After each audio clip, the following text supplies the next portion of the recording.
नहीं दी होती तो क्या मैं इस मंच पर खड़ा होता या मैं उस संस्था में काम कर रहा होता?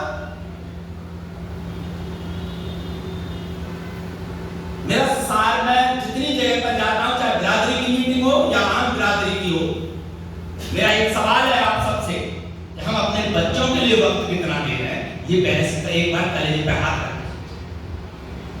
आप पैसा दे सकते हो, पैसे से कुछ नहीं होना, लेकिन आपने अगर वक्त नहीं दिया तो वही हाल होगा जो नौकरी पेशा में जो है हस्बैंड वाइफ दोनों कमा रहे हैं, लेकिन बच्चे पालने के लिए सिर्फ आया है, उससे काम नहीं चलेगा। आप जब भी आते हैं आप अपने बच्चों को वक्त दें तो उनको हालचाल पूछें। बच्चा जो बनना चाहता है वो बनेगा, लेकिन हमारे यहाँ पर एक कल्चर आ गई है, फलां का मेरा बच्चा जो आईएएस बन गया, फलां बच्चा इंजीनियर बन गया, दूसरा ये बन गया। अरे उससे पूछना, उसके कलेजे पे हाथ रखे उस बच्चे ने कितनी मेहनत की। आज बिरादरी में डॉक्टर्स, इंजीनियर, शिक्षक और बड़े बड़े पदों पर लोग हैं, लेकिन वो तब बन पाए जब उनके पेरेंट्स ने उनका साथ दिया। अकेला कुछ नहीं कर सकते। आज इस सभागार में बहुत सारे साथी बैठे हुए हैं, सब उन पेरेंट्स की बदौलत बने जिन्होंने अपने बच्चों को वक्त दिया।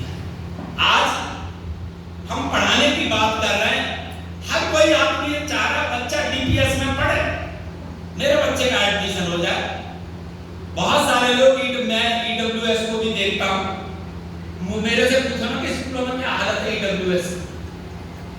ईडब्ल्यूएस की हालत ऐसी है, उनके लिए एक अलग से कमरा, जैसे ये सभागार है ऐसा ही कमरा होगा जहां ईडब्ल्यूएस कैटेगरी के बच्चे बैठे, और ऐसी एक मल्लुक सी टीचर रखी जाती है जो 5, 7 या 10 हजार रुपए वाली होती है। वो रेगुलर टीचर नहीं पढ़ाता है पब्लिक स्कूल में, वहां पर ड्राइवरों के बच्चे होंगे, वहां स्वीपर्स के बच्चे होंगे, वहां दूसरों के बच्चे।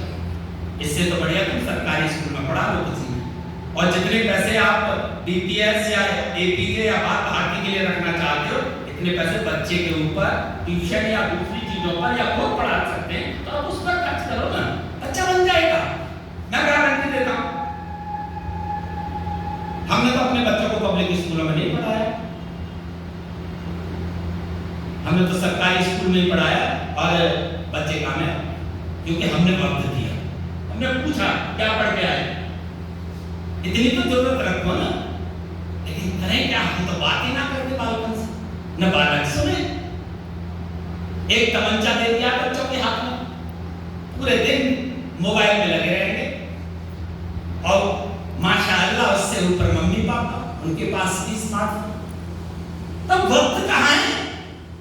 फिर दोस्त दूसरों को क्यों दे रहे हो? मैं आपको बता दूं, मैं कोई बखान नहीं कर रहा हूं, मैं मास्टर हूं इसलिए बोल रहा हूं। हमने वक्त दिया है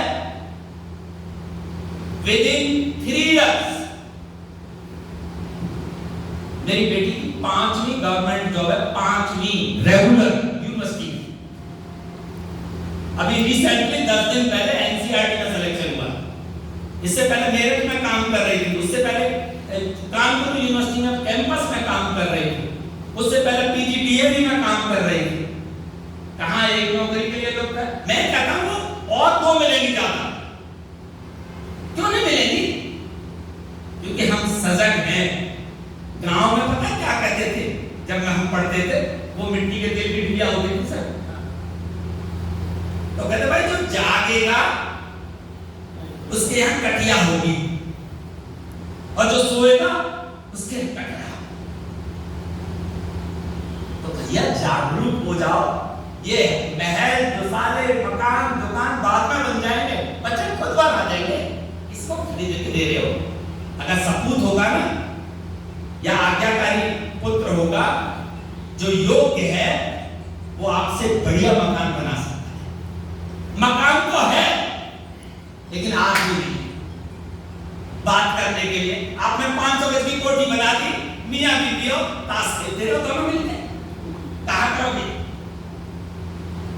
मेरे साथी हैं, उनके बच्चे विदेश में पढ़ते हैं, मैंने उनसे कहा बच्चे क्या कर रहे हैं, कहने लगे एक कनाडा में और एक ऑस्ट्रेलिया लिए आना। तो मैंने कहा तुम क्या कर रहे हो? उंगली सीधे पकड़ी थी बच्चों।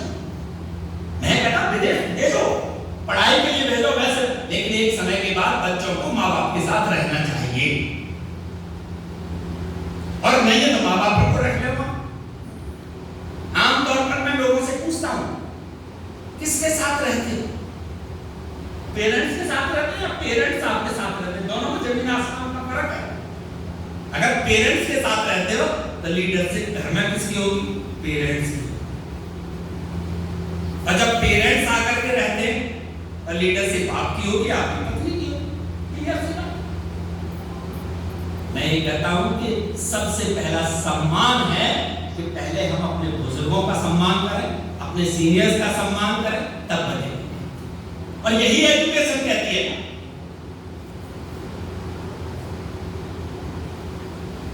तो प्लीज आज से अगर आप वक्त नहीं देते हैं तो आधा घंटा अपने बच्चों के साथ बिताओ।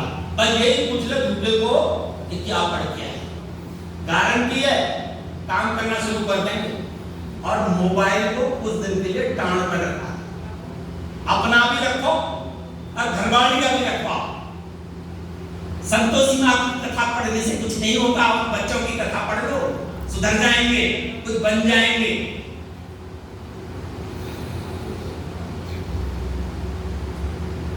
मंदिर, मैं विरोध नहीं कर रहा हूं किसी भी चीज से। मैं तो ये कह रहा हूं आप मंदिर भी जाओ, मस्जिद भी जाओ, गुरुद्वारे भी जाओ, जहां जाना मन करता वो काम करो, लेकिन निष्ठा आपके अपने परिवार और आपके बच्चे, आपका